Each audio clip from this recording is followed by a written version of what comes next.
good interest in giving their CSR money to create UP-centric digital health stack. So, lot of work in digital arena, the digital area, lot of work in experimental sciences, including very strong emphasis on devices, IoT devices, and something where it could be more sort of cost effective, like handheld X-ray. So we are also working on handheld X-rays. These all supported projects. So we would like to bring it up at some level, so that while the building becomes a reality next 2 years, we'd be ready with our postgraduate curriculum. We'd be ready with this. Request your involvement. I solicit your suggestions and advice as we move forward. And we would like to create, as Sir mentioned, a group of colleagues who have keen interest in these areas to take us forward. So if you have any specific question, I'll be able to answer. So I think I just wanted to mention, since two of you are professors, when the Prime Minister visited here, so as a part of the Prime Minister and President Biden's joint declaration,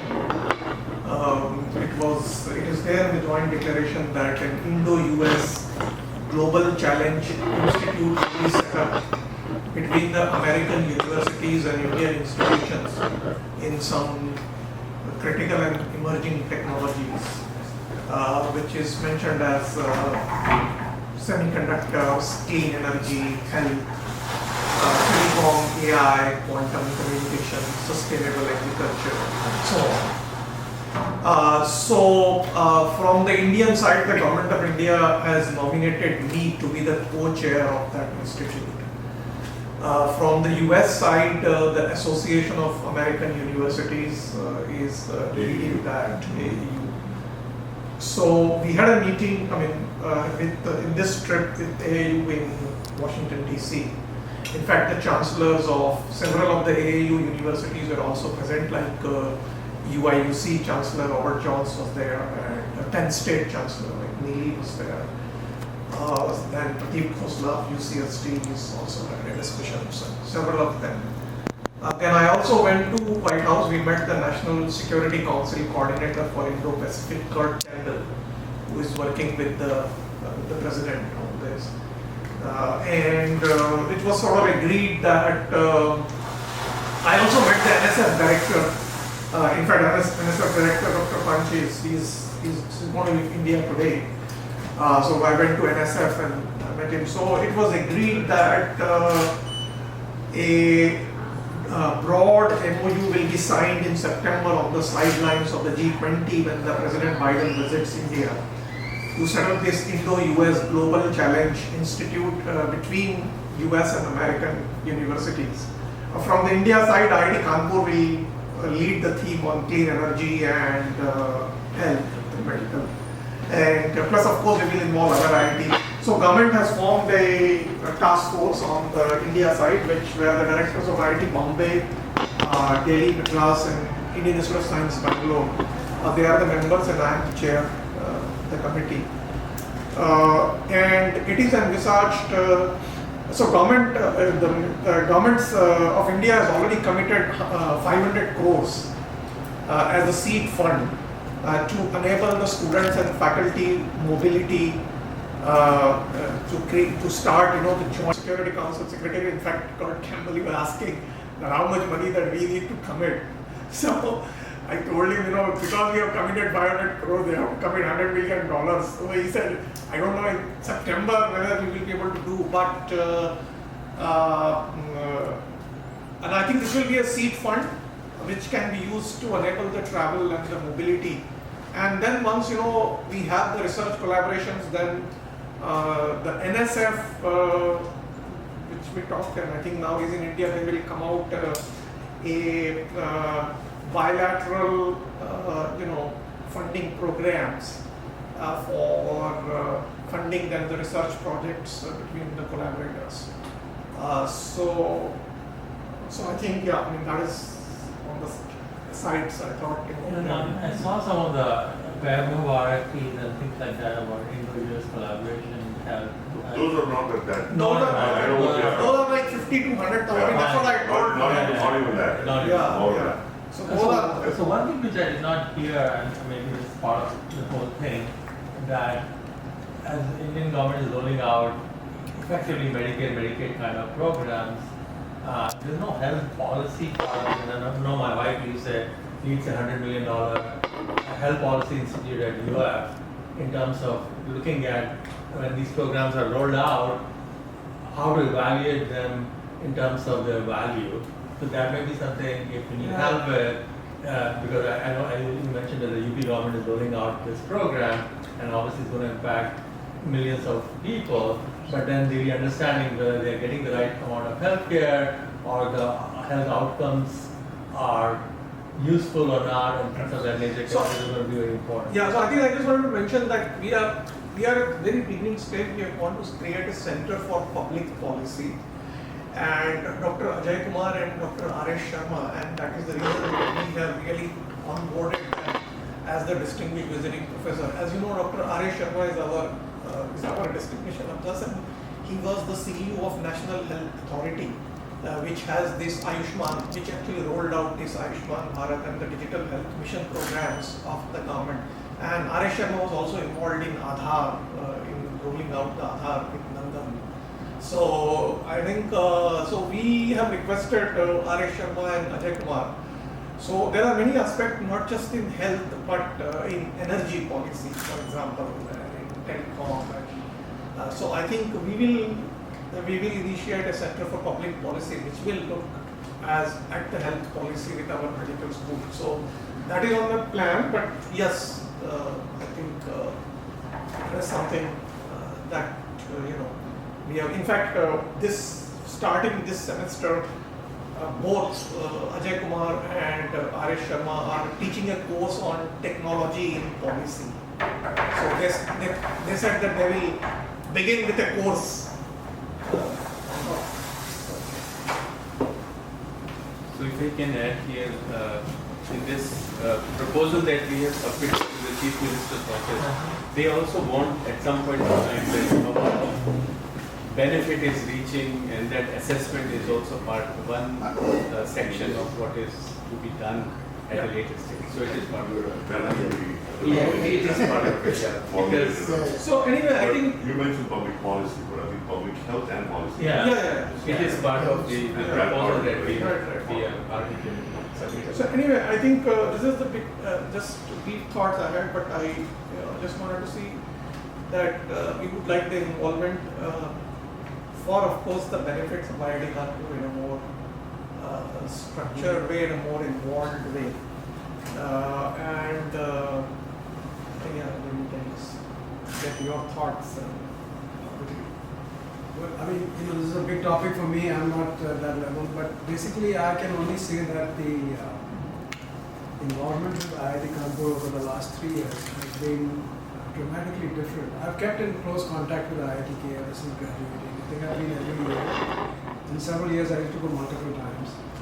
But I think since Dr. Karandikar came on board, the whole atmosphere has changed completely. He's an extraordinarily professional and high integrity person. Now he's highly in demand in India, so I don't know how long he'll have him, but he's he's done a phenomenal job there. I can assure you that, and the team he's put together. I want to talk people like Sandeep and Kapil, who was a finance expert. Actually, he was an engineer. He came from the world of banking and private management, but he created this concept of creating a structure by which people, other people could donate.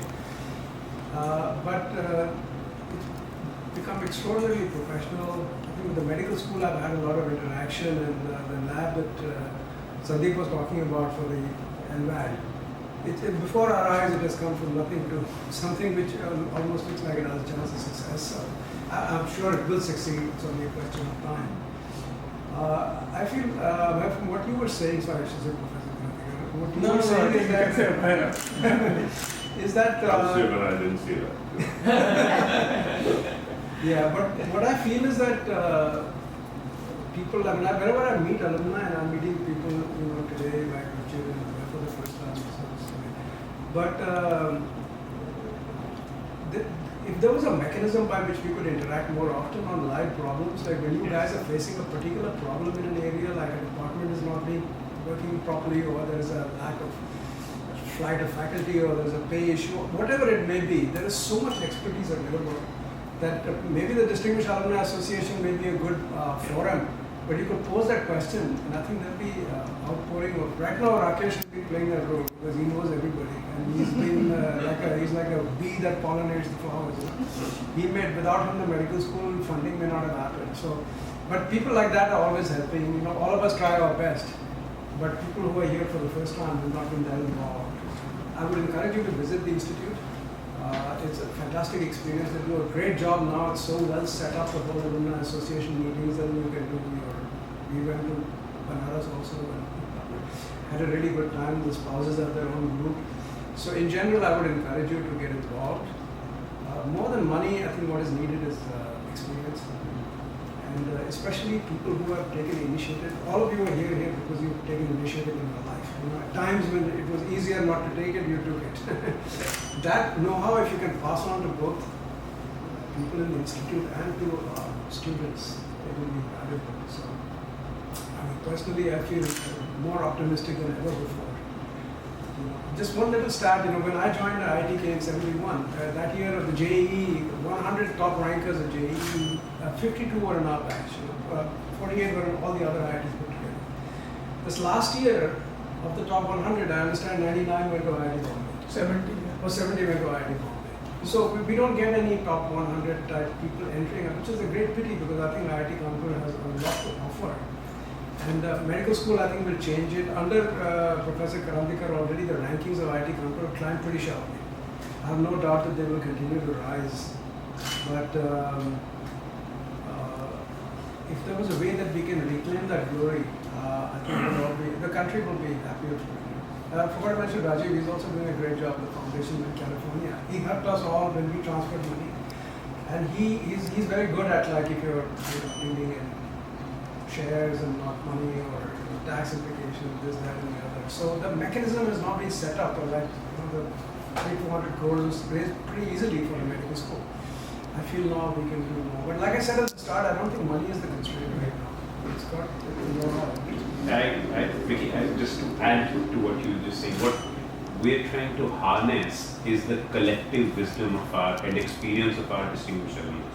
So there's so much at offer here, and the institution is going through a transition right now. There's a change process, and all these people, all of you together, the whole community, distinguished alumni, can actually help us navigate this far more effectively and come out really on the top, shining. So that's what we all intend to do, and this group is a very powerful group. So our intent is to stay connected through a better mechanism, have more structured debates, ideas, discussions, agree on a path and then move on it, and then people can help us. So we have the building blocks today in the institute who can deliver. What we need is guidance. So from a guidance standpoint, we can create advisory groups for several things. So just as Professor Karandikar mentioned, in the Bay Area we had a meeting, and one thing that we agreed upon is that the strategic plan that we've created, there's a lot of effort that went into that. That's something that we can share with this group, and then based on that we can pick up areas that we want to influence. That this will all be in different directions, so we can create groups within the distinguished alumnus community and work on that. Along with that, the other thing that we're very keen on doing is creating a faculty network, IIT Kanpur alumni who are in academia, a group for them. So which basically leads to collaborative research, which leads to student exchange, faculty exchange, and new ideas. So that is another group that we're looking at. Ratnesh has already done some work in that direction. So we want to get everyone together, put our efforts there, so that we're able to create very clear functional SIGs there, then cross-cut themes. But with distinguished alumnus, we want this to be, I would say, Professor Karandikar, the strategic think tank of the institute, which helps us guide through what lies ahead of us. I think one role you could play is that the Distinguished Alumnus Association is pretty big now. if you can think in terms of structuring it a little Yes. bit, so like committees, like academics, Correct. and industry is another, Absolutely. finance They and can capital stream raising, in different areas. Yes. entrepreneurship. Right. If those committees and people are members of it, they'll feel Yeah. a greater sense of involvement. Absolutely. So then we can have annual or biannual meetings, Yes. once every 2 years meet somewhere. Yes. No, what we intend to do is calendarize this, have the distinguished alumnus meet Yeah. once in a year in US, once in India, or maybe alternate years, Right, right. so that we're able to bring people together, engage them, spend a day together discussing these challenges, whatever we've agreed upon, and That's good. I have some questions about the hospital actually. So you said 500 bed hospital. Is that a big thing in the local area? Is it a small one? Is it big? How should I look at it? So I think let me just answer this. Yeah, So this is a super specialty hospital that's what I. in cardiology, gastroenterology, neurology, and nephrology, and associated surgeries. So this is a big thing in the city of Kanpur because the city of Kanpur doesn't have any super specialty So hospital. it's not supposed to be a general hospital? There is no. That's what I said. So the second question I have is, what data do you have for radiation for cancer? Because one of the things that I'm actually working with NICER in Bhubaneswar, where I have a colleague, a particle physicist like me, who is leading the effort to set up a radiation therapy effort there. Because we've discovered that Odisha has one of the smallest level of treatments available for cancer therapy, whereas we can help there technically. And he was able to get funding from the government. And statewide is one of the least helped state for cancer therapy. He had some family issues and so he decided to motivate that, and we are helping with that. So, natural question comes, how is it? Yeah, so I think. I know Maharashtra is doing very well. No, I think know UP. Karnataka is doing very well. Kerala is doing well. So I think let me just tell you about the efforts in the UP. So actually UP is even worse. The incidences of oral and gallbladder cancers are the highest in the state of Uttar Pradesh. It is much higher because of the bed coverage. And so we have actually a very big initiative has been launched. So there is a company called Karkinos Healthcare. I think the only company in the country which has been funded both by Ratan Tata and Mukesh Ambani. I don't think that both of them have funded together, and this is out of their personal money, that not the Reliance Group or the Tata Group. And this is being led by Venkataramanan, who happened to be a very long time associate of Ratan Tata. He was actually on the board of AirAsia and Vistara, and he was also the CEO of Tata Trust and so on. So he is the current CEO. And the Karkinos is working on the genome sequencing and the precision medicine for the oncology. They have from Mayo Clinic and Sloan's Cancer, and both on the Harvard top professors on the board. They have now so we recently signed last week an agreement between Karkinos Healthcare, IIT Kanpur, and the UP government to set up a center for molecular diagnostics in the oncology. This center will come up in at 25,000 square feet. The state of Uttar Pradesh has committed funding. And we will be, IIT Kanpur will be a partner for the big data and the AI-based analysis of the data that will come out of these cancer, to then use it to do the research to develop the precision medicine for this. So that's molecular medicine, Yeah. Just to not add, radiation. This So is just- not radiation. This is but not just to radiation. add what Professor Kandikar mentioned, some talks have reached us where certain individuals are trying to create proton beam therapy Yes. Yes. in the state of Uttar Pradesh, so which involves some of our IIT Kanpur alumni. And during UP Investor Summit, this idea was floated, and because the whole setup would require about 1,000 crores, and it would be one of the few available. Currently, there is only one proton beam therapy center, that is in Apollo, Chennai. Yeah, so So- it's only in fact in Tata Memorial Cancer Hospital in Mumbai, Yeah. it is likely to come up but not yet Yeah. set up. But it is only in fact many of the doctors of Tata Memorial Cancer Hospital from Mumbai, they have moved to Apollo Chennai for this proton beam therapy. So I think we should. Yeah, I because think we- Yeah, there's- just to, I think I'll just then get Sanjay's and Ruchir's. Yeah, but you know, we'll be happy to help and from academic point of view, I do a lot of work on AI and healthcare, all the way from wearables to big data analytics to analyzing Medicaid claims to, you know, variety of things. So I would be happy to be of any help in terms of as you're developing these programs. And I think we briefly talked before this Yeah. meeting, but I can talk to you more about that. Yeah, I think we will get you involved because I think we are doing some very big projects in AI. You know, involving for example, one I will talk about in the presentation is that we have done a very big AI-based e-governance thing for this PMO grievance portal, where 100,000 grievances are getting uploaded every day. So looking at this, the Apollo Hospitals has approached IIT Kanpur. They have 70 hospitals across the country, and they have their electronic health records. So they want, you know, IIT Kanpur to work for the. We are discussing with Sangeeta Reddy for formulating that project. So we just started an organization called American Society on AI. There's like around 10, 20 board members. I'm one of them. I think it may be something worthwhile thinking about from an Indian perspective too. Having some kind of a broad base of Indian board of AI as India thinks about policy issues and things of that nature. Also as a think tank in terms of being a key source and if I can lead that, I'm happy to provide some help on that front too. Okay, Ruchi.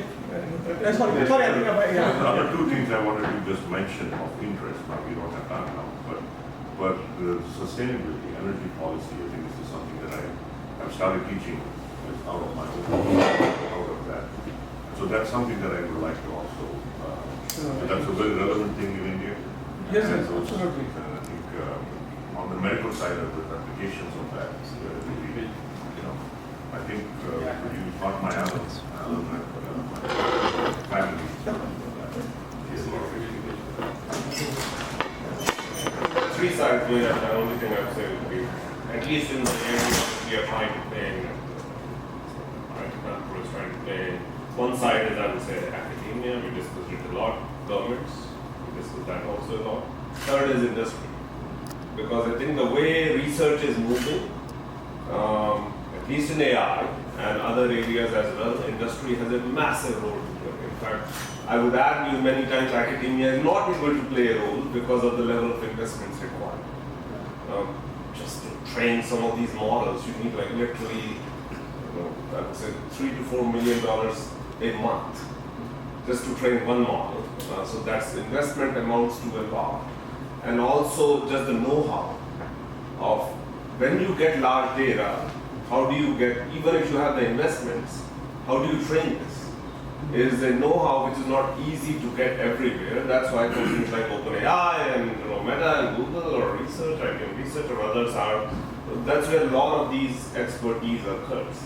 So I would argue that I think as you start to get more and more data, the next level will be the investment in the infrastructure, so the computing infrastructure, and the next one is in the sort of the entire software stack that be needed for it, because you are at the intersection of technology and healthcare. Let's say that's a major initiative.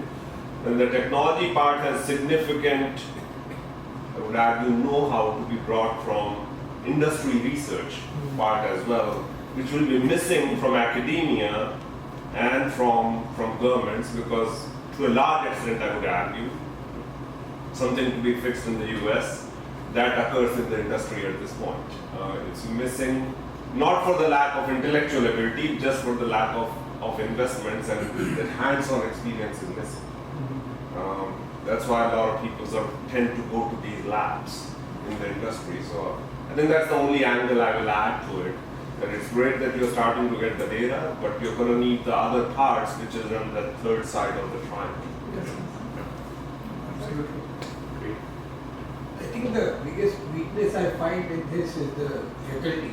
We don't have AI faculty at IIT Kanpur. And the one which we have, they have retired. Many of them are putting all, meaning they are all over the country, but whatever, we have not been able to do what IIT Gandhinagar is able to hire 82-year-old person because they have expertise.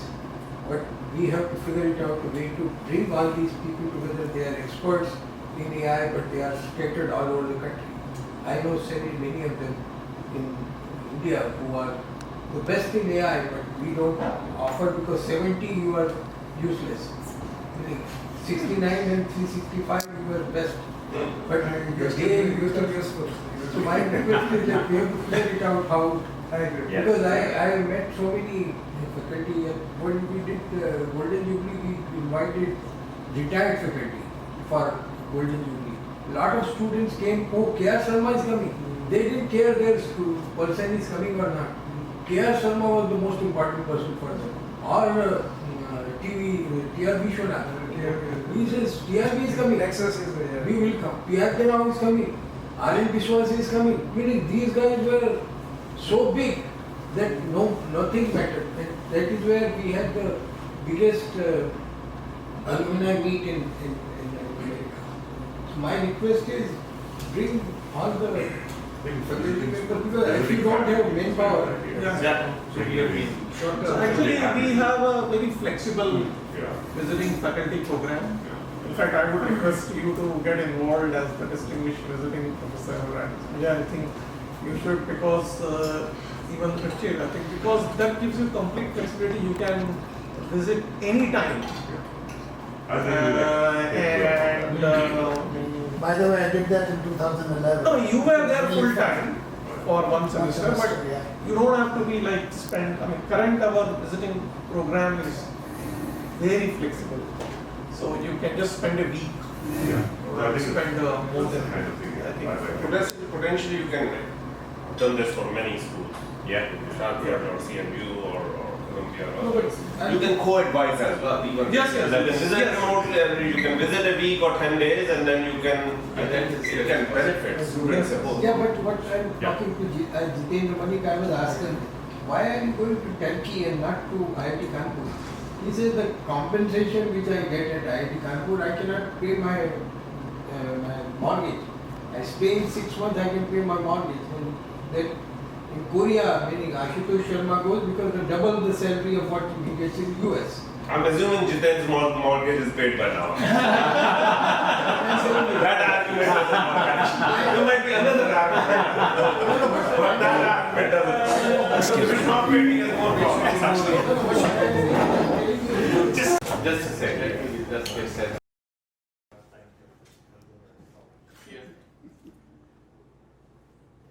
Thank you.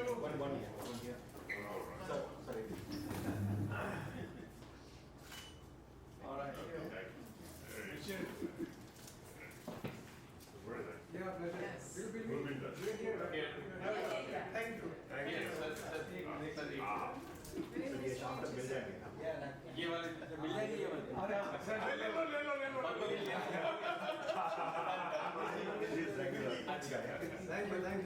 45 rupees. Sandeep, आप photo भेजना। Yes. No, I knew Van on. इधर देखिए, आप लोग A.K. Deshpande. Yeah, this is even better. Jamaica. Nice. uh, Thank you, Sanjay. Wakari. Very much honored to come. Okay, please, Yeah, please, sir. Yeah, no, yeah, I have that before. Yes. Deshpande, Jamaica. Which is money. It's just Paravi now.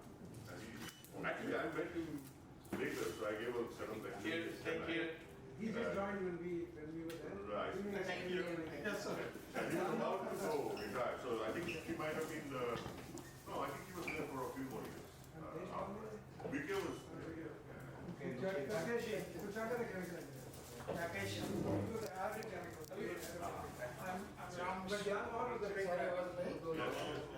His wife was the daughter of Rajan. Thank you. Let's take a whole picture, please, everybody. Yeah, if we can all come together.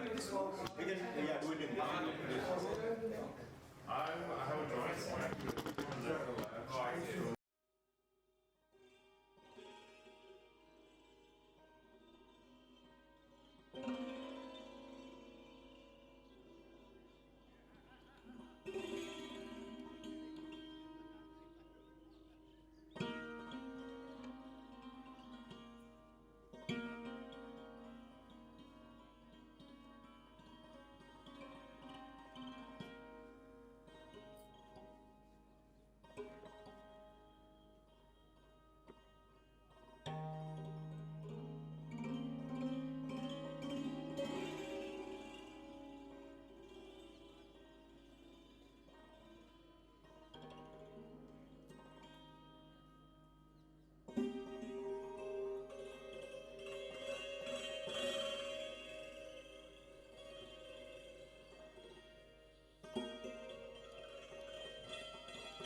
Warm welcome to all of you. My name is Saurabh Srivastav. I am the president. I just took the presidency from from Ratan for the East Coast Association, and this is an event that we organized last year as well at the Indian Consulate. This year, this event is happening here, and we are hoping that this event will continue for years to come for the engagement of the alumni on the East Coast. Today's event is going to be till about 1:30. You will hear from Professor Kandikar, you will hear from a few other luminaries as well as Muktesh Panji as the keynote speaker. With that, I would like to introduce Rajil Jain. He is going to be the emceeing the event today. Rajil is a Y04 batch, passed out in 2009. He works in the data science area currently with DoorDash. And in past, he has worked with companies like Meta and Amex. Is that right? Okay. So with that, let me pass it over to Rajil, and we'll get started with the event. Thank you, Saurabh. Hello and namaste, everyone. First of all, thanks a lot for coming here on such a nice sunny day and taking time out of your busy calendars. So today's gathering, as Saurabh mentioned, it's part of the IIT Karwa, and it's dedicated to my fellow alumni, as well as a bond with our alma mater, IIT Kanpur. Today, I'll just introduce all the luminaries that we have in the room today. I'm really privileged to be the MC for the event. Let me just introduce everyone in the event. So first of all, I would like to extend a very warm welcome to our keynote speaker, Honorable Muktesh Panji. And we have distinguished alumni in this hall today, so let me name them one by one. We have Ram Mishra ji, we have Rakesh Sharma ji, Shivendra Panwar ji, Abhay Deshpande ji, Sanjay Ramka ji, Sumant Nigam ji, Janendra Jain ji, and Ruchir Puri ji. And then we have our IIT Kanpur delegation, Professor Abhay Karandikar, Director IIT Kanpur,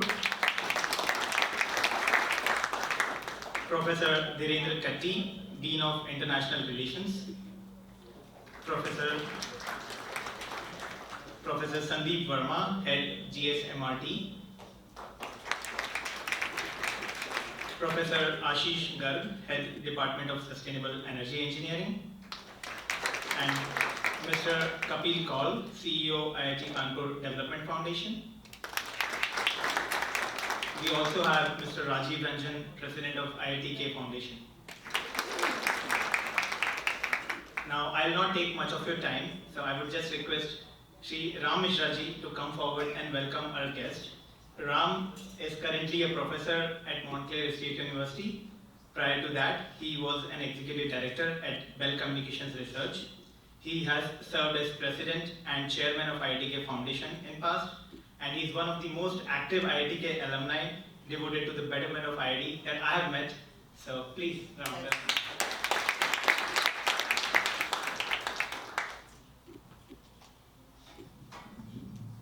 Thank you, Rajal. I'm a professor. I'm not used to 5-minute speeches, but that's what I'm given. So I'm glad these people introduced these other dignitaries who are present here. But I'd like to recognize or introduce some more. One particular person, SN Singh. Where are you, please? Please get up. So the reason I'm introducing him, he's from the first batch of IIT Kanpur.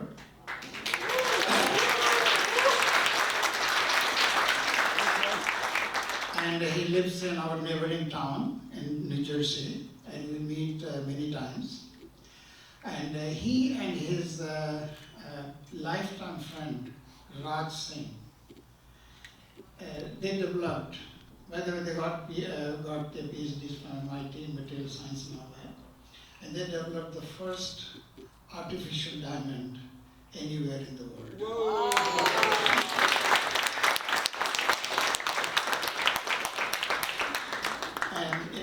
called Diamond Sense because they could not call Diamond. Diamond essence. Yes. Sorry, Diamond Essence. Diamond Essence. So welcome, Singh Saab. Thank you. Thank you. The other person I want to introduce, who was the past president of Alumni Association, Ratan Vajpayee. Not Alumni, East Coast chapter. East Coast chapter. Okay.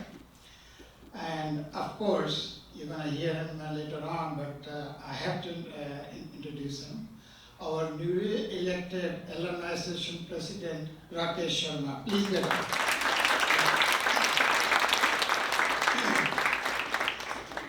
And thanks to all those who voted for him. It was very important. Okay? Who else? Yes. All this beautiful weather and this setting here is due to only one person, and that's Anil Bansal. Where are you, Anil?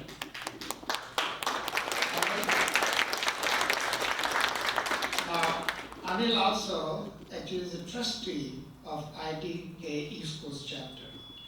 Okay, so Anil, he does a lot of things. We were here one month ago in the same place for some very important event and all that. So anyway, I'd like to introduce some more people from ITK East Coast chapter.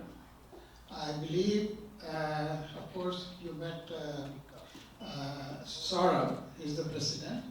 Vice President Goranga, where are you? And another member of the chapter executive committee is Mukesh. Mukesh, where are you? Mukesh. And of course, Rajil, he's in the executive committee. Who am I forgetting? Ratan I did. Anybody else?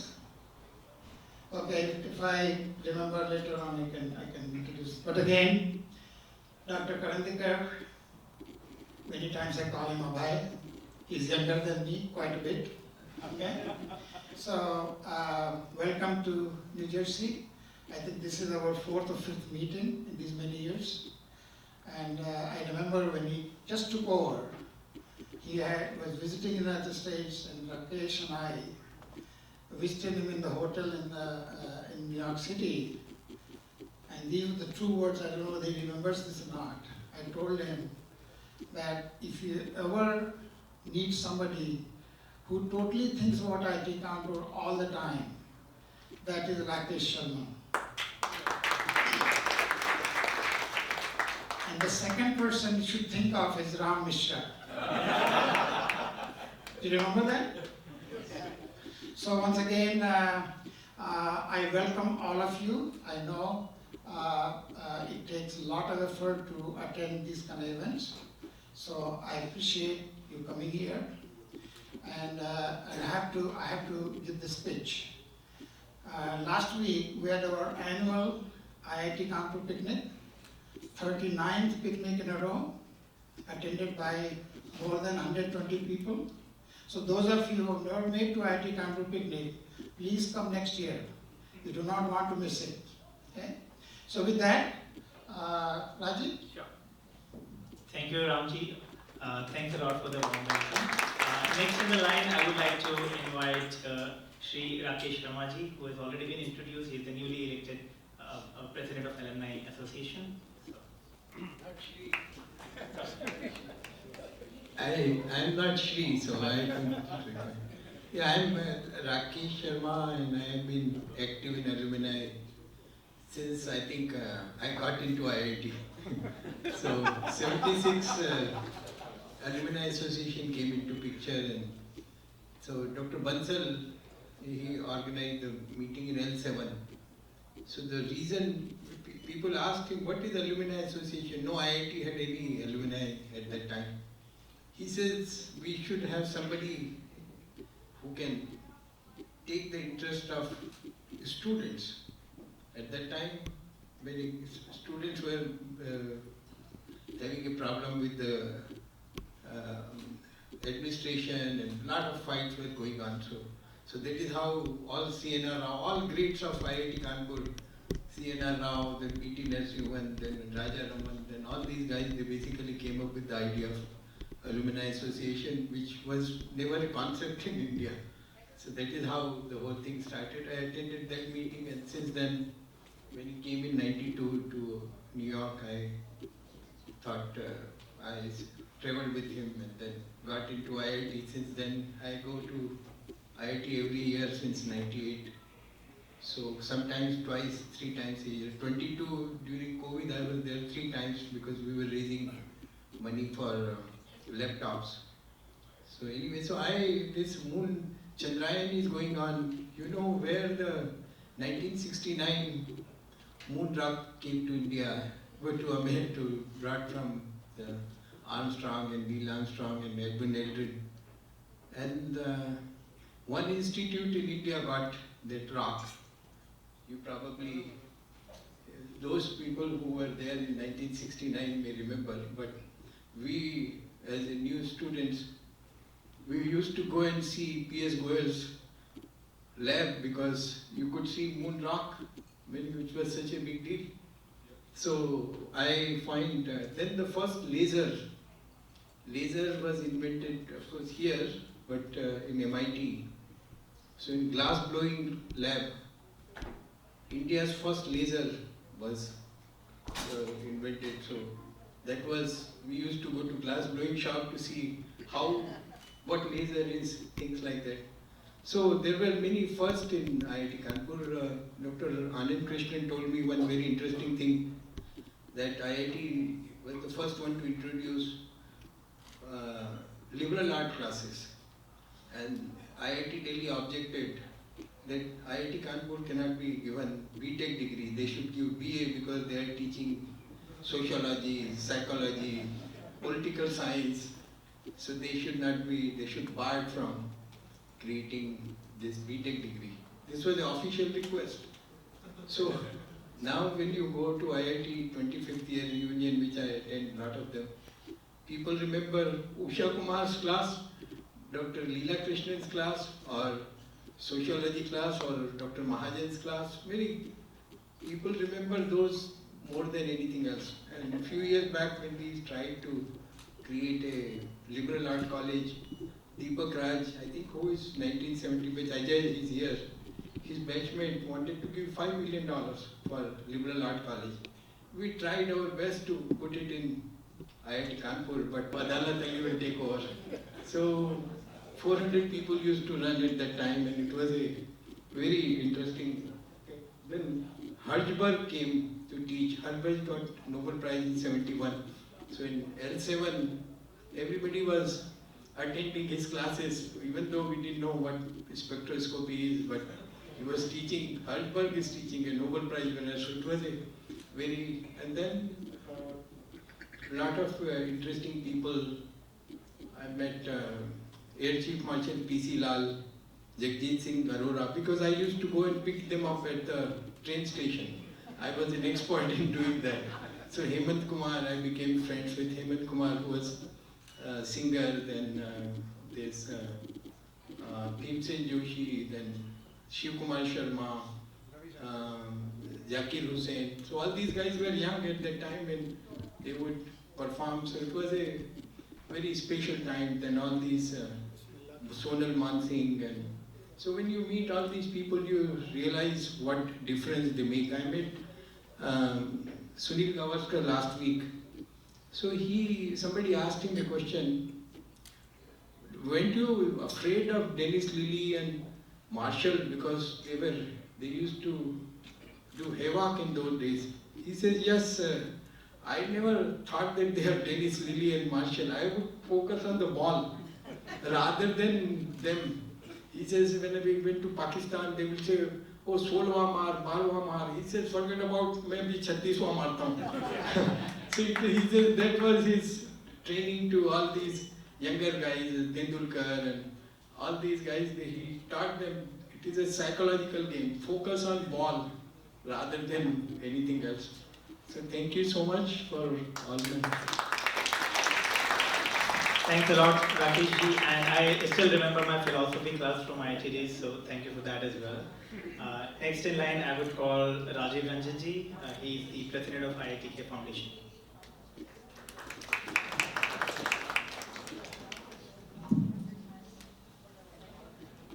Thank you.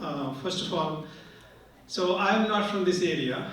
I live in Silicon Valley. I have lived most of my life, I guess. I came to do my master's at Urbana-Champaign. It was so cold. I had never seen snow in my life before. I finished my master's in 9 months and ran away from there. And then went to Berkeley, did my doctorate, and then ever since I've lived and worked in Bay Area.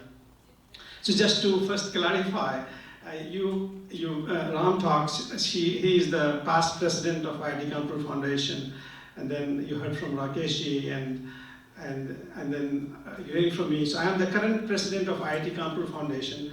Just to clarify for you, it is different from IIT Kanpur Alumni Association, for which Rakesh ji is the president. To let me give you a brief overview of foundation. So it has 3 main charters. First is to facilitate formation and development of chapters around the country. So we have a thriving chapter in West Coast and then in the East Coast, but there aren't many other chapters in the country, and we need to change that. And I'm so glad that Rakesh ji is the president of IIT Alumni Association, and I hope that working with him, we would be able to create many more thriving chapters around the country. Our second mission is to be the brand ambassador of IIT Kanpur, and then to promote this brand in all ways possible throughout the country. And third, and the most important charter, is to help raise funds for various initiatives at the institution, so that our institution becomes one of the prominent ones in the world. We work very closely with IIT Kanpur administration, as well as IIT Kanpur Development Foundation CEO Kapil Kaur. And I'm very pleased to report that in the last 2.5 years, working together, we have raised over $22 million US. And amongst us, there are many benefactors present here, and Ramji has already introduced them. Mickey Pant and Anil Bansal are the main ones here. But I mean, this is really important, and I would urge that all of you, please visit the website iitkfoundation.org.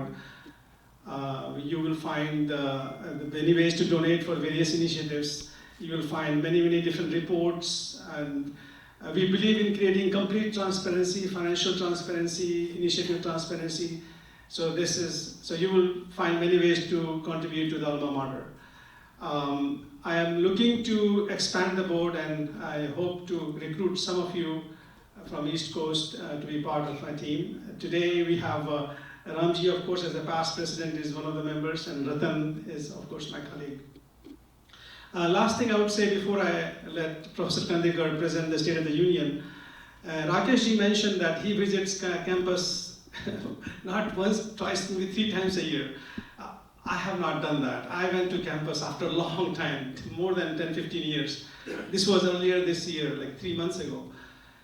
And I was so impressed. It happened that I was at the time of Antaragni, which is the Culfest in our times. The campus was vibrant. There were a lot of youngsters around the country. I met many of them. I talked to them, and they were pursuing different disciplines, intersection of different areas and so forth.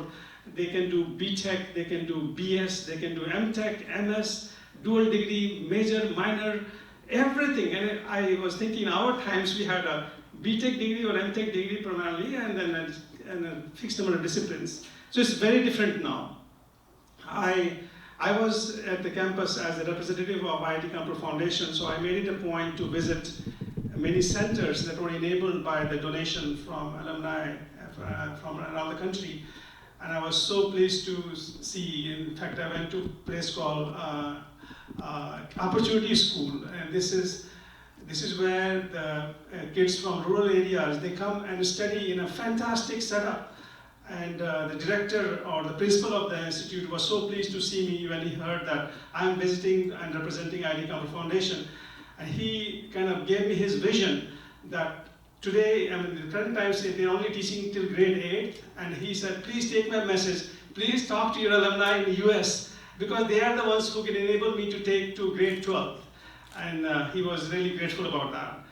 And then there was, I visited a artificial heart center, and I'll let Professor Kandikar talk about it. But bottom line was, after 10 years I visited the campus, 10, 15 years, and I was so inspired, so excited about seeing all the progress that is being enabled by the contributions that alumni are making from around the world. So I would urge you, please, in whichever way you can contribute, please go to iitkfoundation.org. This is a 501c3 entity. That means any donation you make to the alma mater will be tax deductible. So, so with that, I would like to invite Professor Kandikar to make the State of the Union speech.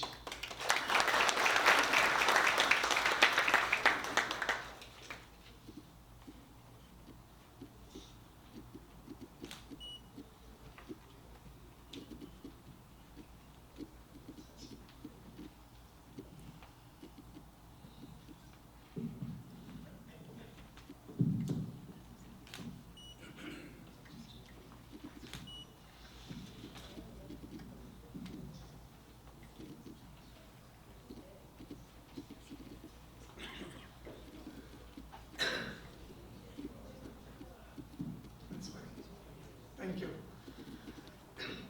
So first of all, a very warm welcome and good morning to all of you on my personal behalf and on behalf of IIT Kanpur and my colleagues who are with me.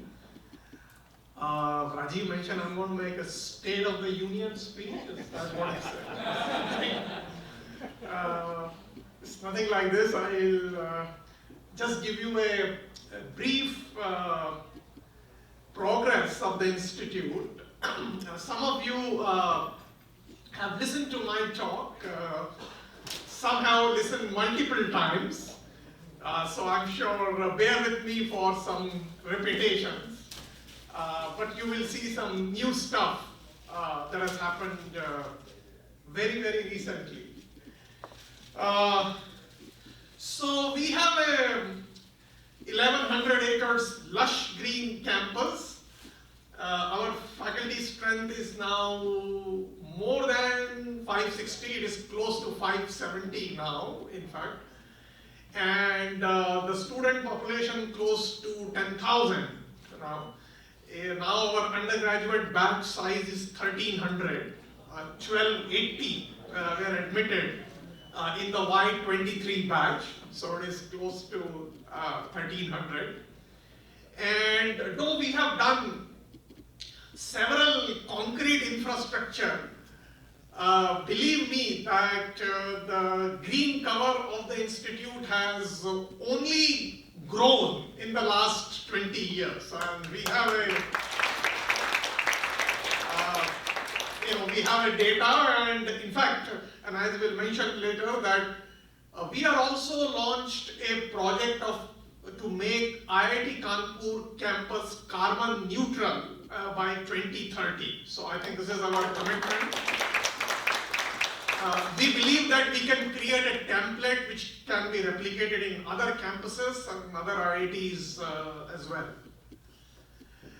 So you will be delighted to know that IIT Kanpur was ranked #1 in the innovation category in NIRF.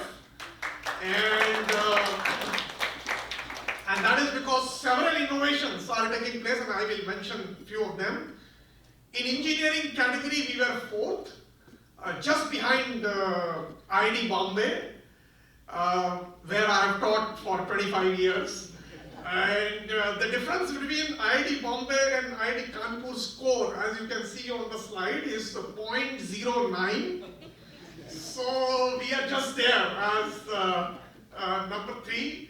So I think we have risen from 5th to 3rd. I mean, we were 5th some couple of years back.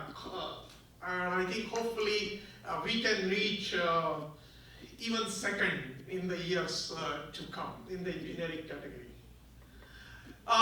Thanks to some of the very recent major innovations that we have done, and therefore rightfully we were ranked number 1 in innovations, and this I would like to point out that IIT Kanpur faculty have developed a gene therapy based platform for curing some of the incurable disease like hereditary blindness, bleeding disorders and muscular dystrophy. And this technology has been licensed to a leading pharma company last month, Laurus Lab. Laurus Lab is number 1 in the world in developing drugs for HIV patients in their antiretroviral medicine. They have licensed the technology with licensing fees of $2 million US, about 15 crores upfront payment they have done to IIT Kanpur, and have also signed a revenue sharing agreement as the drug is developed. The Laurus Lab is with an investment of 100 crores is setting up a good manufacturing practices vector production facility right on the campus of IIT Kanpur. And the next 2 years will be spent in developing the drug based on these gene therapy platforms, and we will do like clinical trials in the next 2 years. And hopefully we will have a game-changing drugs which will be developed after 2 years for treating muscular dystrophy and hemophilia. As you know, the current cost of this treatment in India about $1 million US for this, and obviously therefore the treatment is unaffordable by almost large sections of the country. Hopefully we will bring down the cost to close to $10,000 to $20,000, and this will become affordable not only in India but in other parts of the world as well. So this is a major announcement. I should say that we have tied up with the Laurus Lab. The more recent project is the 5G technology development. I am myself a part of this. IIT Kanpur, IIT Madras and IIT Bombay have built the indigenous 5G stack, but IIT Kanpur's contribution was developing the 5G base station. The RF front end was developed at IIT Madras and the core network was developed at IIT Bombay. Our 5G base station technology we have now licensed to Tata's. As you know that Tata Group has recently acquired Tejas Networks, which is a leading wireless company, and they are now deploying in the BSNL's 4G networks. And you would have read it in the newspapers that the government of India is talking of India 5G stack. So if you hear India 5G stack, then you know that IIT Kanpur's base station design is behind the India 5G stack. So I think this is something. We did a very major e-governance project using AI. The Government of India Prime Minister's Office has a PMO grievance portal where any citizen can upload any grievance related to the government. Almost 100,000 grievances are uploaded every year and in all languages and all kinds of documents. So it's a very unstructured data that we get. These are PDF files, JPEG images and text in about 20 Indian languages. IIT Kanpur has developed a back-end AI engine which is currently now working in 10 languages, which is used to do the semantic-based classifications of these grievances and then direct it to the appropriate ministry for the redressal of these grievances. So this is a very big AI-based e-governance project. We got the award for the best e-governance project in the country. So I think this is now up and running for the last 3 months, and huge data sets that we are collecting for these grievance portal. So these are, some of the 3 major innovative projects that we have done. We have grown. We have 19 academic departments. I'm sure many of you may not know that IIT Kanpur had established the Department of Economic Sciences where the admission is done through the JEE program. And in the last 4 years, we have a Department of Sustainable Energy Engineering, Department of Design, Department of Cognitive Sciences, and Department of Space, Planetary and Astronomical Sciences. I think we are the only IIT to start the Department of Cognitive Sciences, which is an interdisciplinary department focusing on psychology, neurobiology, mathematics, and computer science. So I think this is a cognitive science, a very, very unique department. We are also the second IIT to have a department in space and astronomical sciences. And of course, we are the only IIT to have a department of sustainable energy engineering. And other departments, of course, you may be aware, Earth Sciences is also another department which was started in 2016. So if you graduated long back, then some 7 or 8 new departments and new academic programs that we have added. I can tell you that we have one of the most flexible undergraduate academic program. We can do double major. So for example, if you have taken admission for BTech in electrical engineering, you can spend an extra year and you can get another major in computer science.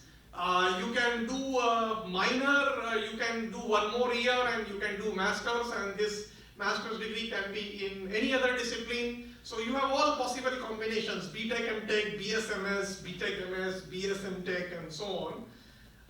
We have the following postgraduate programs: MTech, MS by Research, Master of Design, MBA, PhD, dual degree.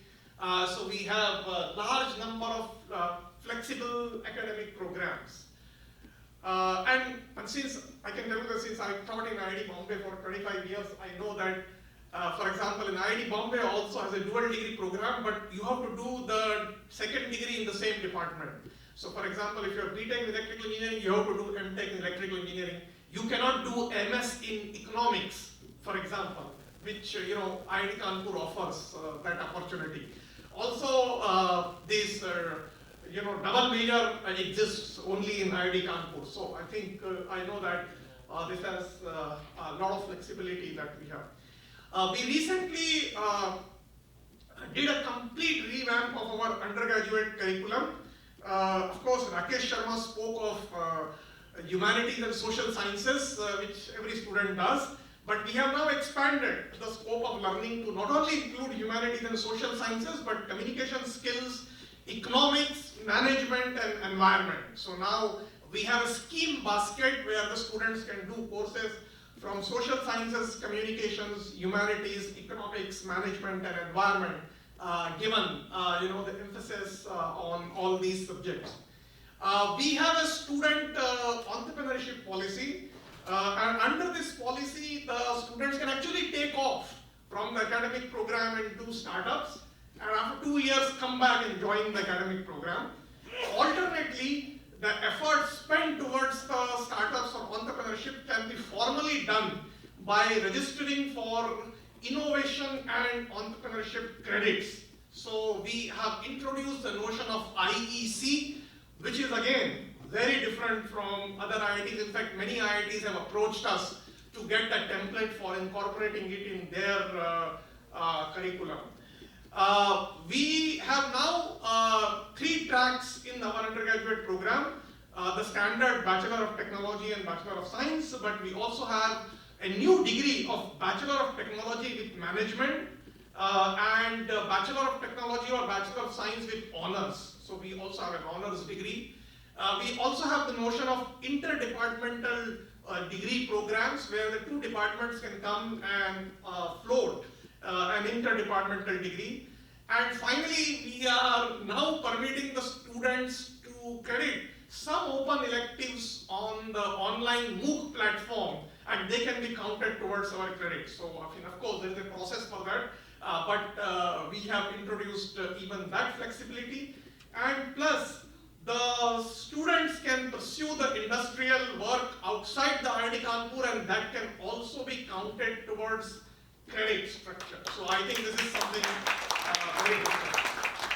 And finally, although this is not on my slide, but we have changed the grading to make it now the granular grading. All have got only A, B, C, D, E, F. But we have now introduced 10, 8, 7, 6 were the grid points. Now we have introduced 10, 9, 8, 7, 6, 5, 4. So it starts with A and B plus, B, C plus, C, and so on. So the overall effect of that, and this started last year. So I had an opportunity to, last semester, so I had an opportunity to look what impact it has. So it brought down the number of 10 pointers. Last semester in the first year there were only 2 students who got 10, but it increased the actual average. So the average CPI has grown, but the top percentile will come down. So I think that is the effect that it has, but we have to see how it happens in the years to come. We have started a completely online e-master's degree program. So post-COVID, I think we experimented that, and this has been a huge successful program for upskilling the industry professionals. This is a 1-year e-master's degree program where students don't have to come to IIT Kanpur, but this is meant only for industry professionals, and this is in some cutting-edge areas like cyber security, wireless communications, renewable energy, electric mobility, climate finance, public policy, sustainable construction practices, power sector regulations, and so on. And these are heavily subscribed programs. For example, cyber security, we get applications of more than 1,000 because the industry professionals, they want to do these programs in the cyber security. This is something again very unique that we are doing it in the digital education. We have grown significantly. When I joined IIT Kanpur in April 2018, we had a faculty strength of 397. We are now 570. In fact, this slide is a little old. I know that 9 more faculty members have joined, so 570. Some faculty members, of course, retired during the 5 years. So during my tenure in 5 years, 220 new faculty members have joined. So out of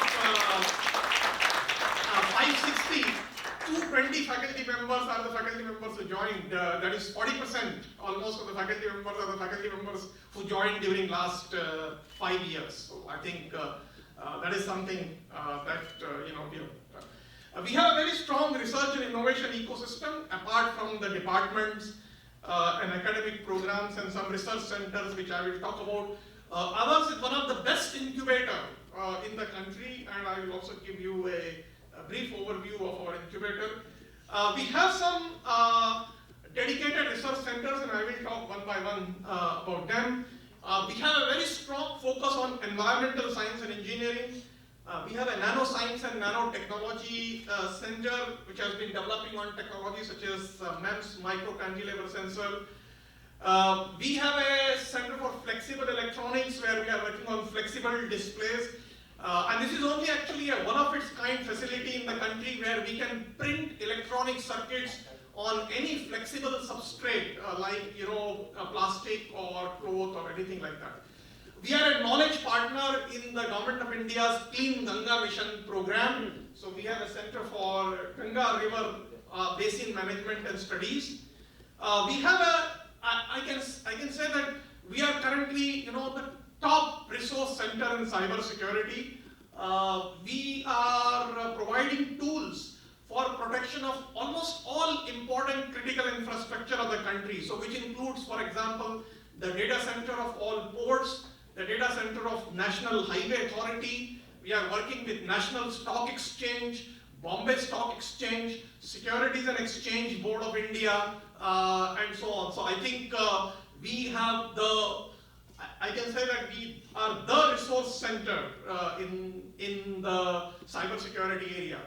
We have a big program on national blockchain which was sponsored by the Prime Minister's office. And under this blockchain program, we have recently digitized the land records of the Karnataka government and put that on the blockchain. So this is something, a very big project. As you know, that land records is a big thing in India. area, and the change of land usage is a major source of leakage in the government, and putting it on the blockchain brings all that transparency. Now many state governments are approaching. For example, now we have recently initiated for UP government, and we are likely to start take this blockchain based program for the other state government as well. Apart from cybersecurity, we are also the resource center for the aerospace and the unmanned aerial vehicle. We have recently set up a big center of excellence for drones and unmanned aerial vehicles. This fall, this Y23 batch, we have started an MTech program in UAV and drones. And again, we are the only IIT to start a master's level program in the unmanned aerial vehicles. We have set up a Mehta Family Center for Engineering in Medicine, thanks to the generous support which came from Rahul Mehta and his family, which is going to be a multidisciplinary research center, and finally it will be a part of the medical school as well. That I'm going to tell you shortly about that. Recently we have established some centers with the contributions from our alumni, and in fact Vicky Pant is here, and we have set up a Shivani Center for Nurture and Reintegration of Hindi and other Indian languages. If you happen to know the Hindi literature, then you know that Shivani was a famous Hindi author, and she was the mother of Muktesh Pant, so Muktesh has set up the center in her memory. This center is providing a soft landing platform to a large number of students who come from tier 2, tier 3 cities who have studied in schools in their regional languages, and when they come to IIT they find difficulty to study in English, so this is really providing a soft landing platform. We are developing many technical materials and lectures now in Hindi and other. For example, the physics 101, some of the lectures have been completely translated recently. This is available on the center's website, and I would encourage you to look at it. We are going to celebrate the 100th birth centenary celebration of Shivani in October, and this center is, and thanks to I think Muktesh, we hopefully will have some manuscripts of this in a library of this center. So I think this is one center. Sudhakar has set up a center for energy policy and climate solutions. And this center, again, this center, we are doing a lot of work, including the work on making the IIT Kanpur campus carbon neutral by 2030.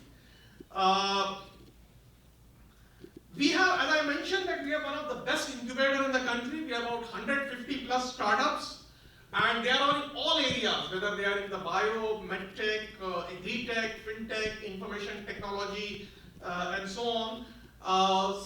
We have a very vibrant incubator board. Saurabh Srivastava and Shrikant Shastri, our alumni, are on the board, and Ajay Chaudhary, founder of SCL, is on the board. We have Rakesh Bhargav, who is here, who is very intimately involved with several of the startups as a part of our incubator. And in the last 2 years itself, all our startups put together have raised close to 275 crore rupees of funding in the form of angel and seed investments. We are actually doing extremely well in the startup domain. And as I mentioned, we have a very path-breaking step in line with the National Innovation Policy.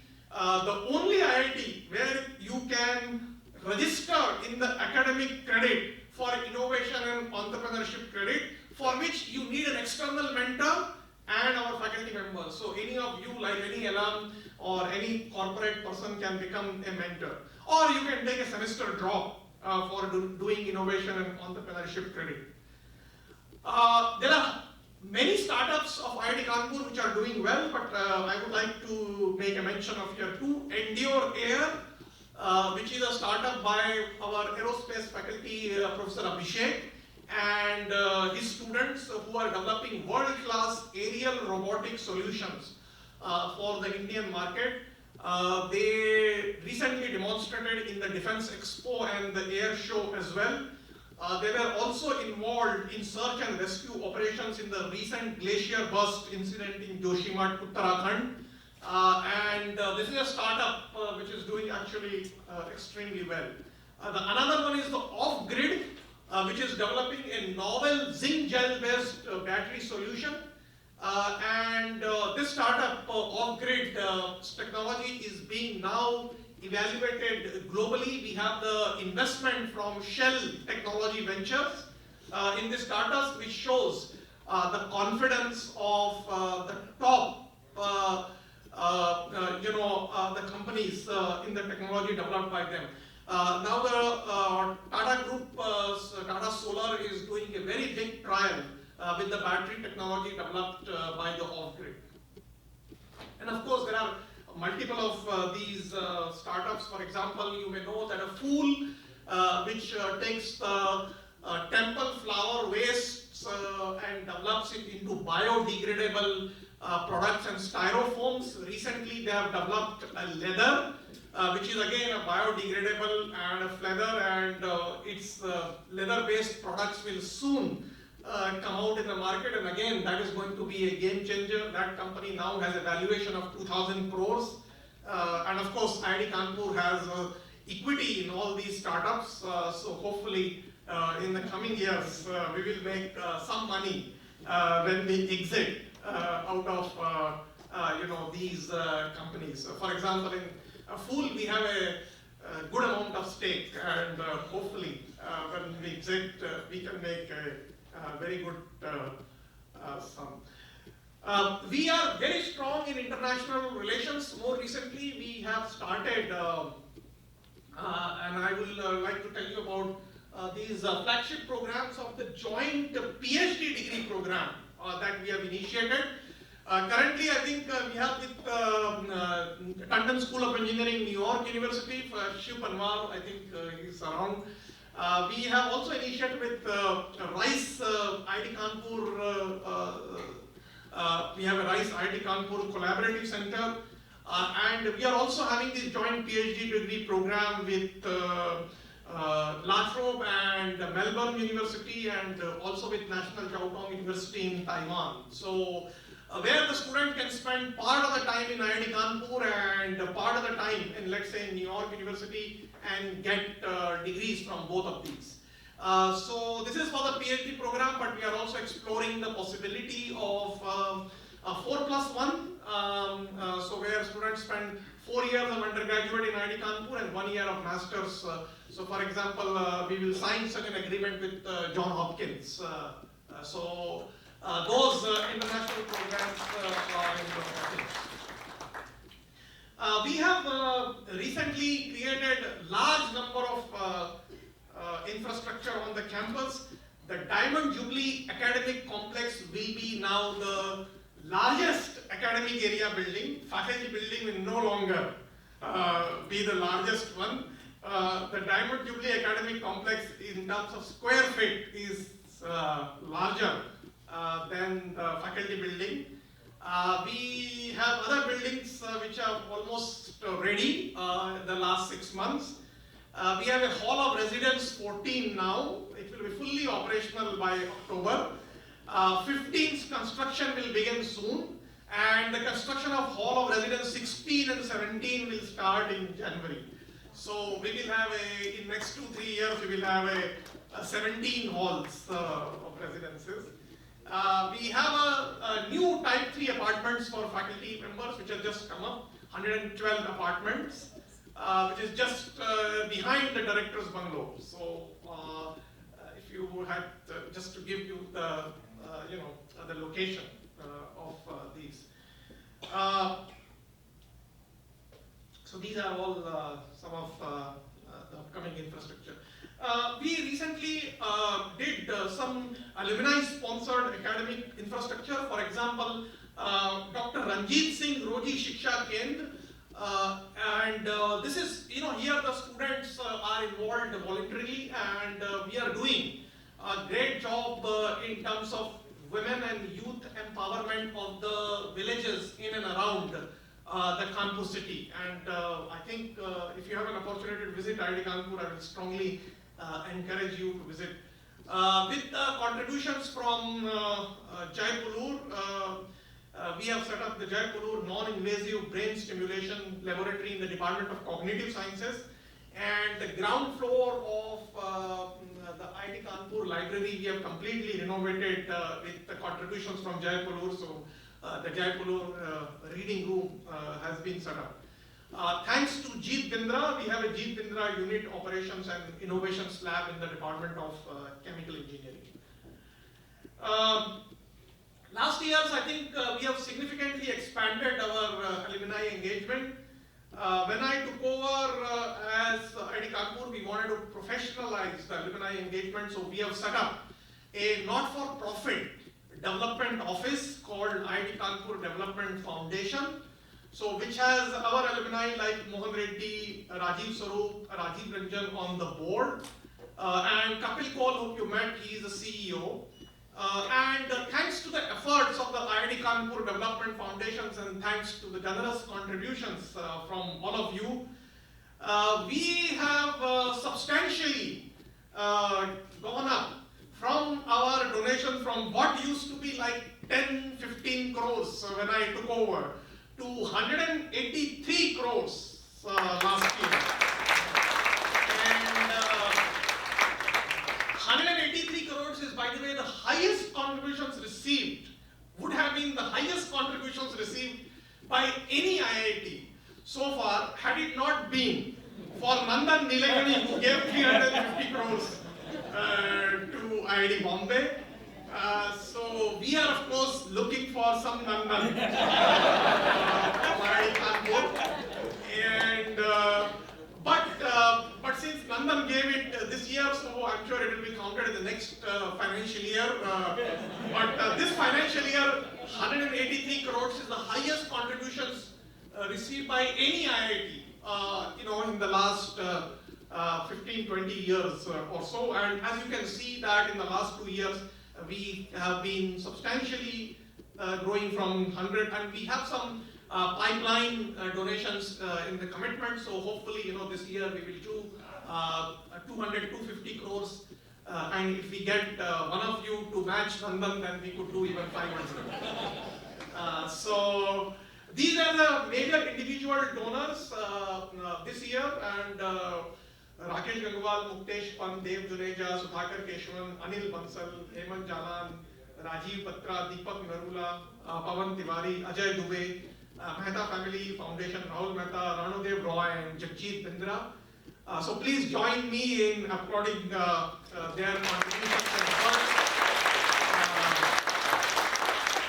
And I am indeed delighted that both Miki Pant and Anil Bansal are here. In fact, Anil has been instrumental in organizing this program. So grateful to you for your contributions.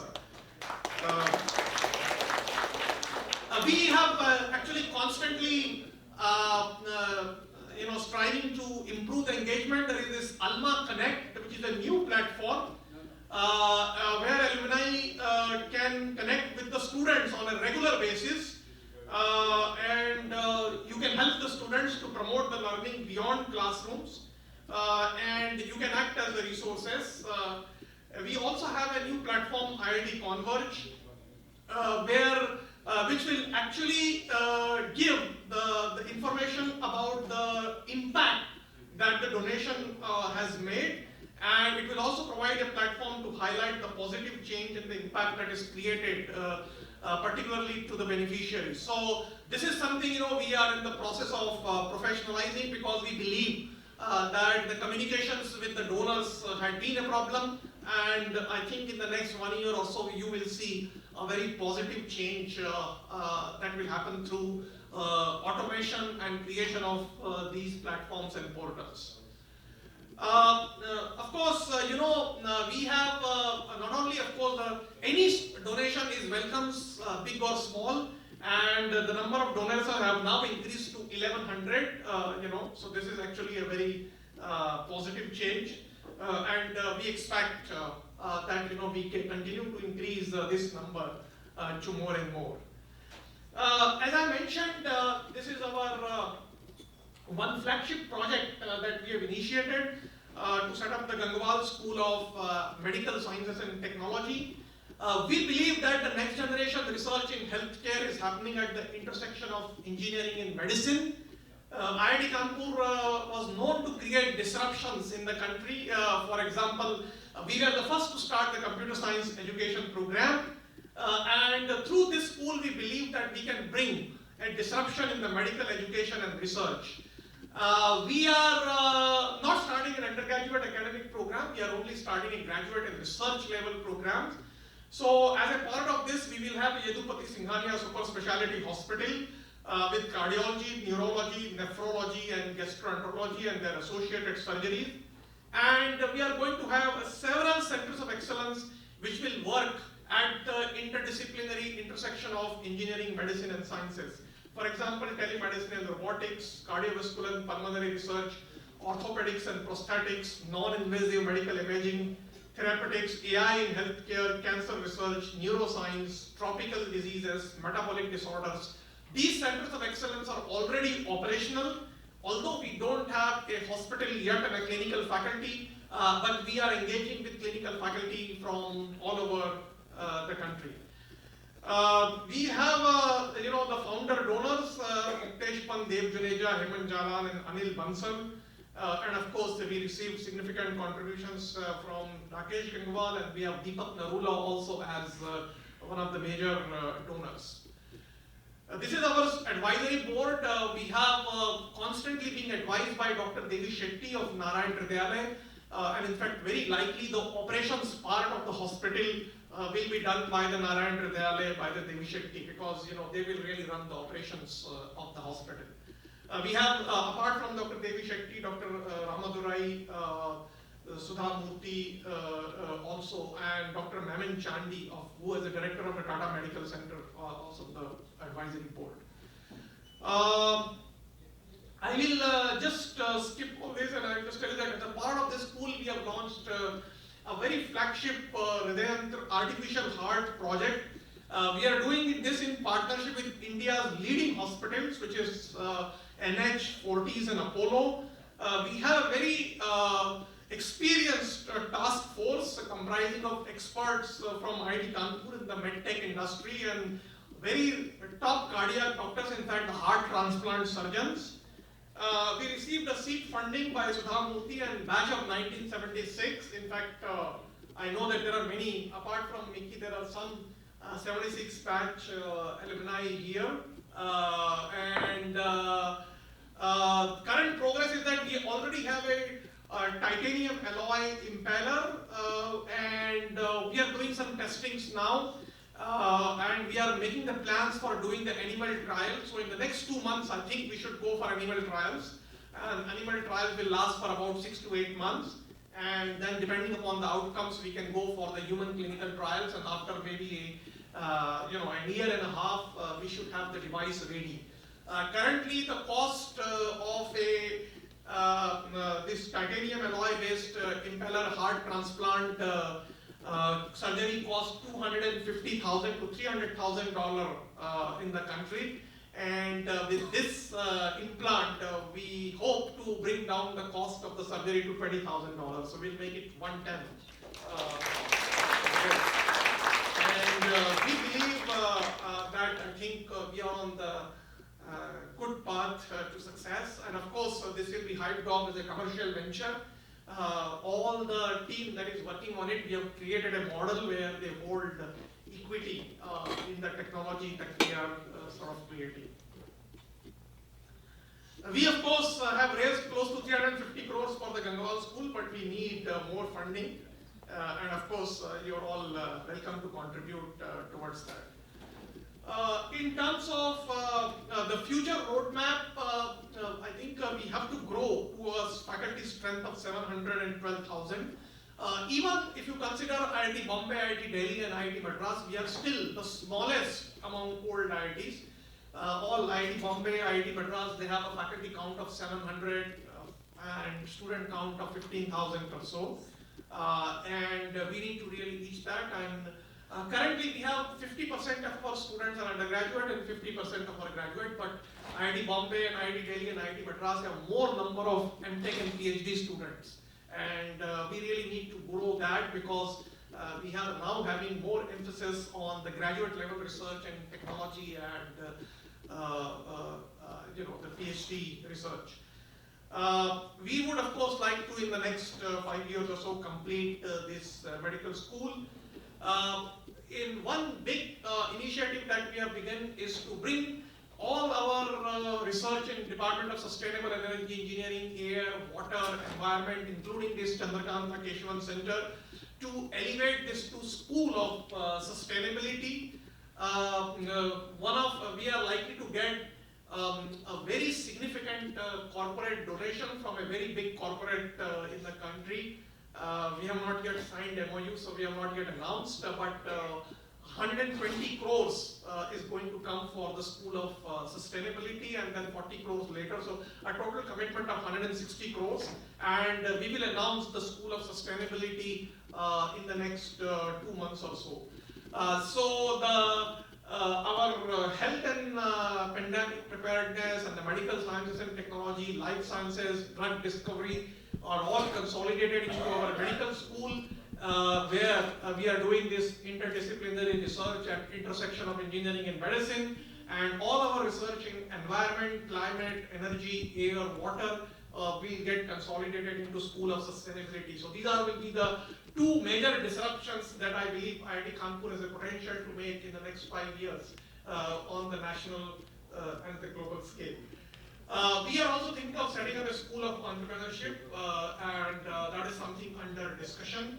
And maybe in the next 2-3 years, we could think about crystallizing these thoughts.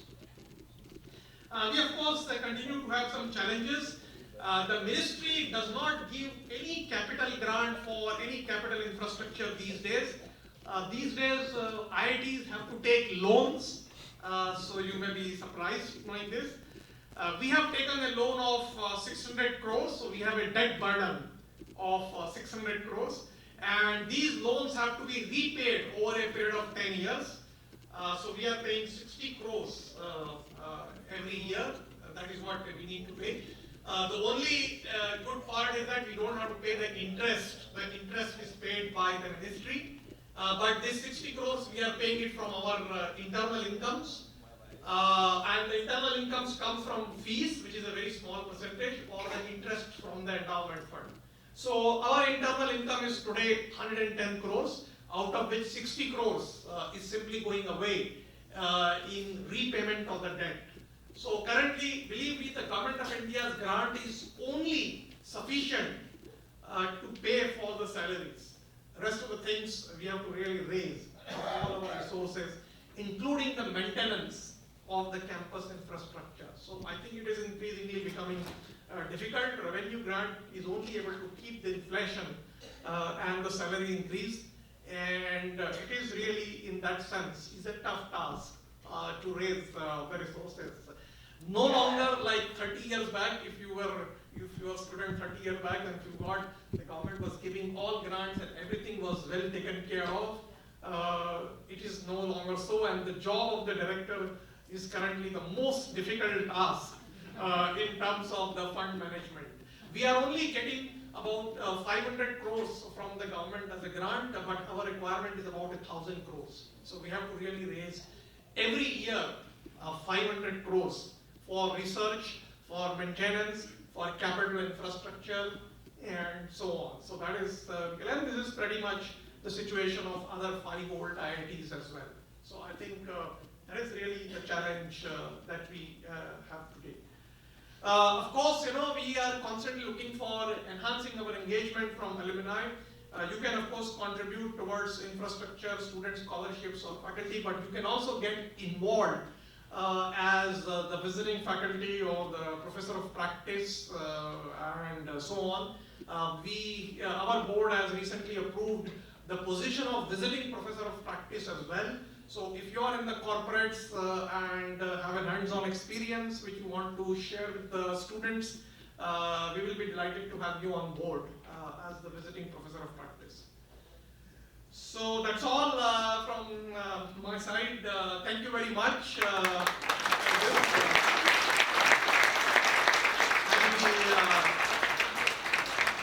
Happy to take some quick questions if they are there. Yes. On an individual basis outside. Yes. Okay. So let's move on with the program. Okay, thanks. Thank you, Mr. It's really amazing to know how IIT Kanpur has progressed over the years. We're skipping the Q&A, we'll make it around the outside. Now, I would like to request Mr. Muktesh Panji, a keynote speaker.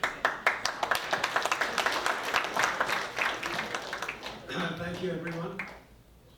It's a real privilege to be here, and I've been reflecting that maybe the best moments of life at this stage of life is with IIT Kanpur alumni. It's always nice to meet the family, but big family get-togethers sometimes have their own stresses. But with IIT Kanpur alumni, it's always a joy. So I'm so delighted to be here. So I'm actually originally from Uttarakhand. I was born in Alumni. I grew up in It's all UP, it's all UP. It's all UP. And then I was, like all of you, I had the good fortune of entering IIT K in 1971. I studied chemical engineering, of course, since I was here from the primary batch, so pioneer batch. So he's been here longer, but I've had the privilege of seeing IIT for the last, I guess, 50 years of its 60-year history. And I know we're over time, but I just wanted to mention a couple of things which will be useful for all of you. About 3 years ago, when COVID was at its peak, it looked like everything in the world was going to change. And it's not surprising that in IIT Kanpur, this thought process started of a medical school.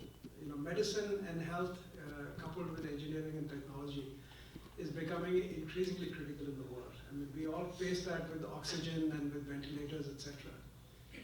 And this project was proposed, and we all have to thank Professor Karandikar for his extraordinary leadership. It was a team effort, obviously, but every team needs a good leader. And since his arrival in IIT Kanpur, I have never felt more optimistic about the future of the institute. And I think the best days are ahead of us. So they came up with the idea, and it was clear from the beginning that government funding would not be possible. We did not know exactly what the project would cost, but it would be in the region of 250 to 500 crores, and depending on how big you want to make it.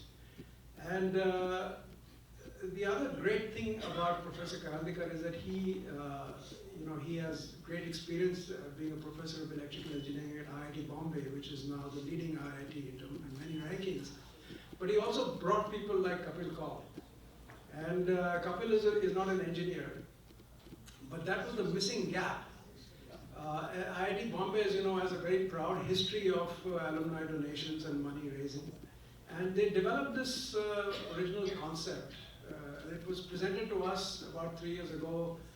Amrish, you may remember there was an IIT 76 batch.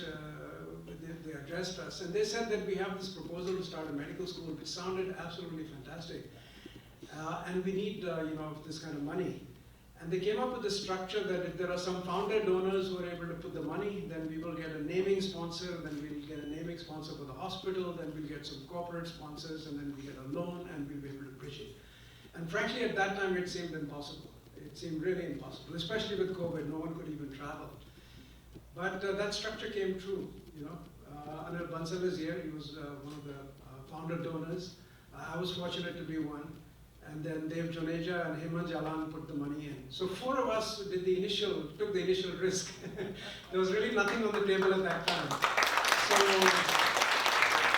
between the 4 of us, we raised $10 million. And I can tell you, I signed that, and I have to thank Rajiv Ranjan, who was the head of the foundation up in California.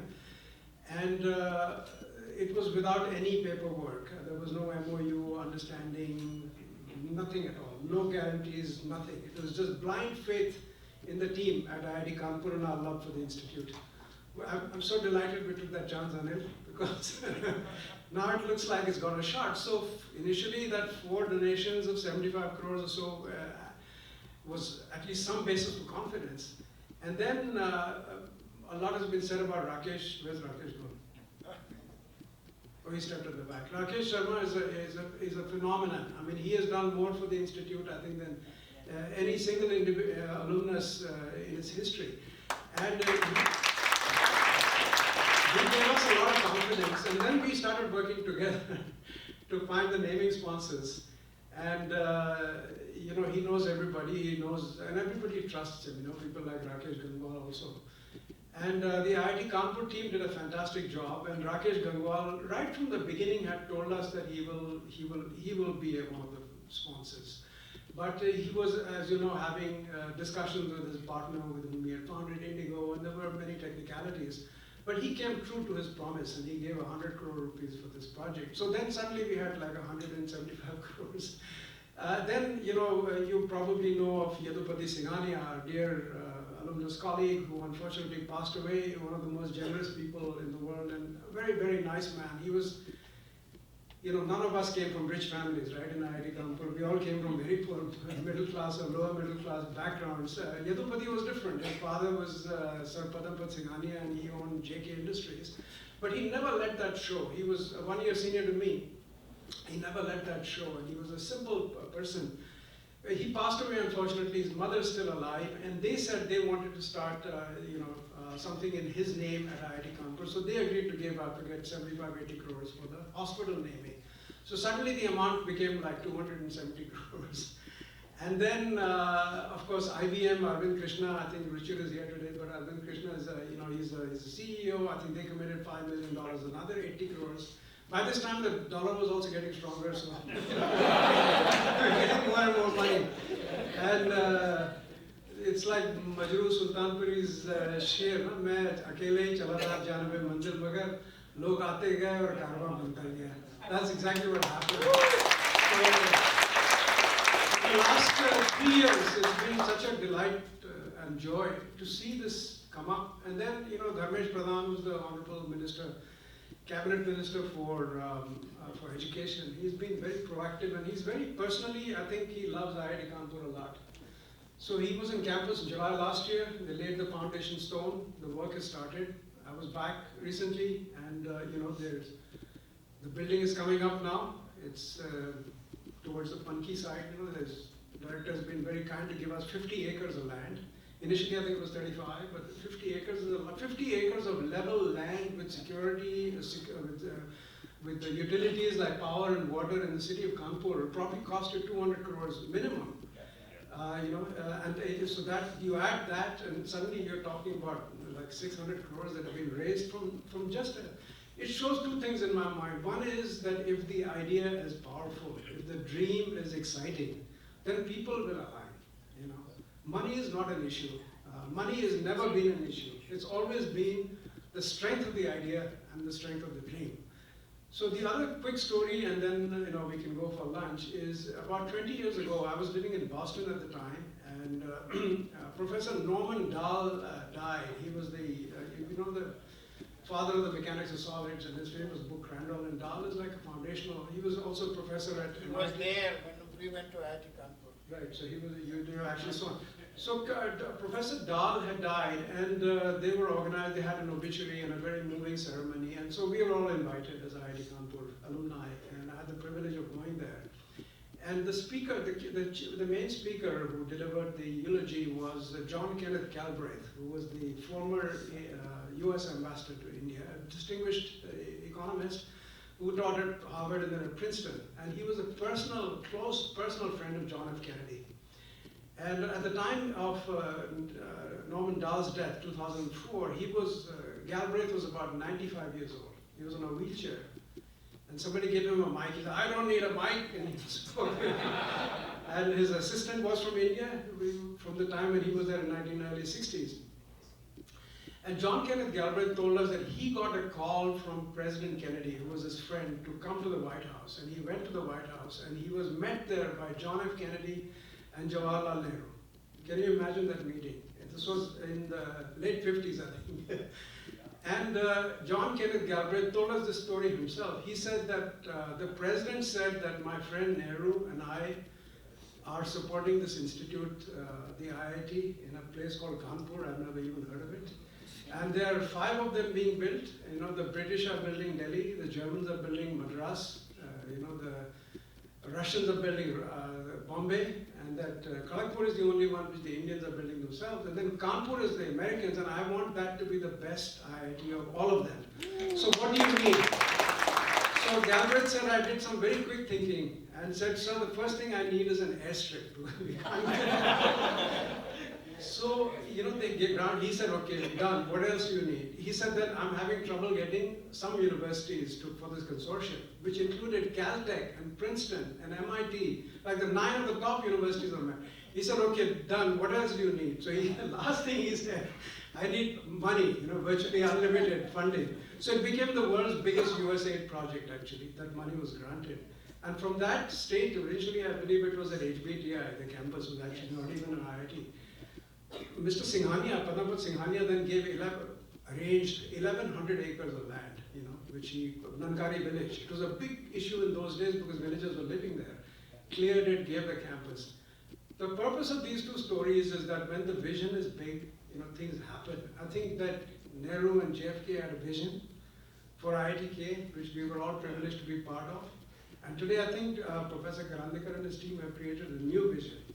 And I think these new institutes that we are seeing now, sustainability and medicine have got to be the 2 biggest causes for human development in the future. And if we can marry engineering with those, then you can imagine what the result will be. So I'm delighted to be here today. You know, I'm sure we'll have lunch and we can have discussions after that. But thank you very much, and I really appreciate it.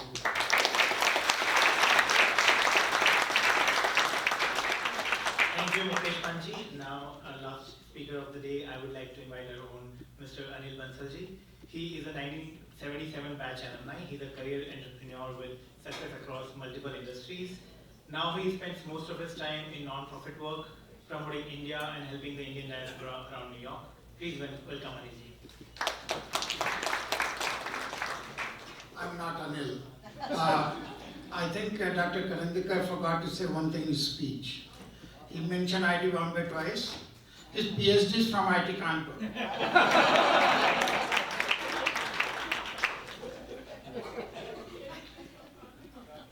Thank you everybody. I really, from the bottom of my heart, I want to thank all of you, the IIT Kanpur alumni and their family members for their enthusiastic support and participation this Sunday afternoon. On behalf of the whole IIT Kanpur family, we want to especially thank Dr. Abhay Karindkar and your team for dreaming big and taking our beloved institution to a new height. His team here is Professor Sandeep Verma. Where are you, sir? Are you there? He's the one who's going to be heading he is heading the Gangwal School of Medical Sciences, and Professor Ashish Garg, who is heading the Sustainable Energy and Engineering. Where is? Okay, no problem. And my personal friend now, Mr. Kapil Kaul, he's the CEO of IIT Kanpur Development Foundation. I would also like to thank Mukesh Pant, our distinguished alumni, for being a leader in giving to our beloved institution. I followed him, so I just want you to know that. And thank you for many of our distinguished alumni here, Professor Ram Mishra and Rakesh Sharma, who's here. Their guidance and keeping us informed and together is really heartening. So, and then we also have a few other distinguished alumni: Shivendra Panwarji, Abhay Deshpande, Sanjay Ranka, Sumant Nigam, Jainan Jain, and Ruchir Puri. Thank you very much for your being leaders. And President of IITK Foundation, Dr. Rajiv Ranjan, thank you for all you do. Thank you. I'd like to acknowledge and appreciate and congratulate the team members of the whole IIT Kanpur Development Foundation and the Office of Resources and Alumni IITK Foundation, especially Saurabh, Shioja, and Rajal for all their hard work and efforts to conduct today's meeting effortlessly and seamlessly. And here is my darling Kayla. Kayla is working hard to set up. She was here till 1 o'clock yesterday night, ensuring the whole place is set up for this morning. And Tony, our AV guy, he works long hours to ensure.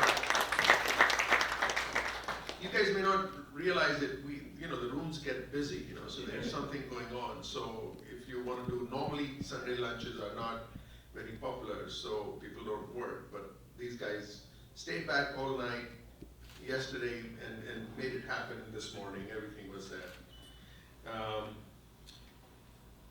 May India rise to a global power of knowledge again and help the world become a better place. And I hope you all join India in becoming a global power of that knowledge, because we have a legacy and we want to bring it back to make a world a better place. Not only India and not only America, but I think we are one community which is dedicated in improving lives of the entire world population.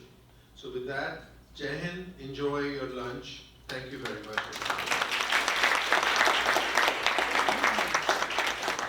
Hey everyone, before we break out for lunch, I would just like to invite Mr. Shamendra Narayan. He's the ex-president of IIT Kanpur Alumni Association.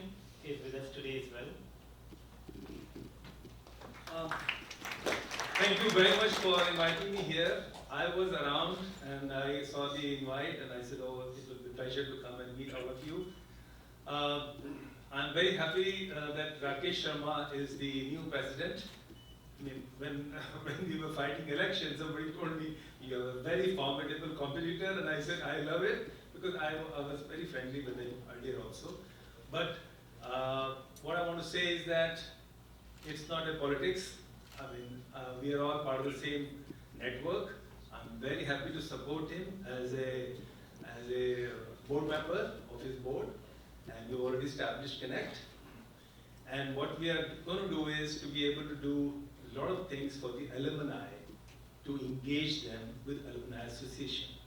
So this is the task, and there are so many ideas. With his network, which is legendary, and I'm even more impressed having heard him today, or other people talking about him. I'm so happy that he's the president, and I'll be very happy to support him in whatever way I can do. So thank you very much, guys. Pleasure. Very, very well dressed and very nice looking people. I'm around, and I'm so happy to just go around and shake your hands wherever you are available. Thank you very much. Pleasure.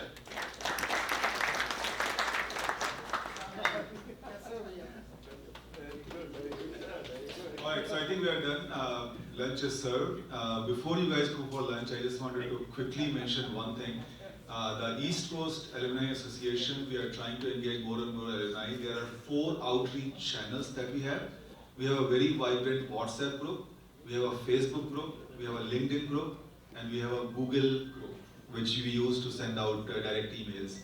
If you are not connected to any one of those 4, please reach out to one of the Alumni Association executive committee members, including me or Rajil or Mukesh, Ratan, and we will be able to help you. But please do get engaged, and we are looking to increase the number of activities, and there are going to be many small events that we are going to arrange over the next few months. So please do reach out. Thank you.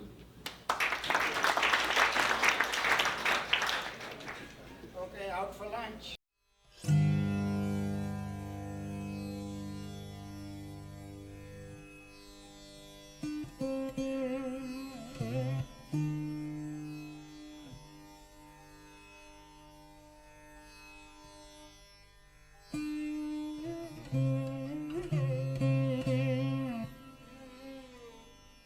Mm-hmm.